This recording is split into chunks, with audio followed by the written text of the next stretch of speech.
Hi guys, in this video I will show you that how to download and install Minecraft in your PC or laptop. So first go to your Windows search and type the Microsoft Store, and you can open the Microsoft Store in your laptop. So once it was open, now here you need to just click on the top search box you are seeing.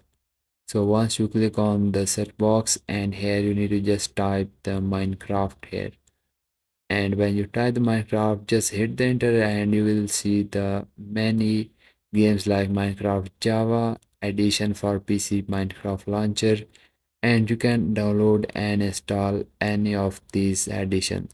You can scroll down and you will see the many version of the Minecraft like Java and the deluxe collection and legends for Windows plus launcher. So you had to just open up any Minecraft edition and just wait for it until it was completely open.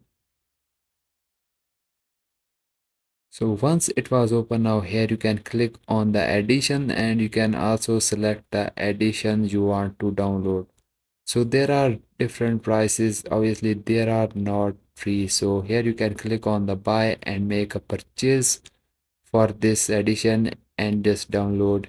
Then it will start downloading into your PC. So guys, this is how you can download Minecraft in your PC or laptop. So if this guide is helpful for you, so please like it, also subscribe to our channel, and I will see you guys in the next video. Have a good day.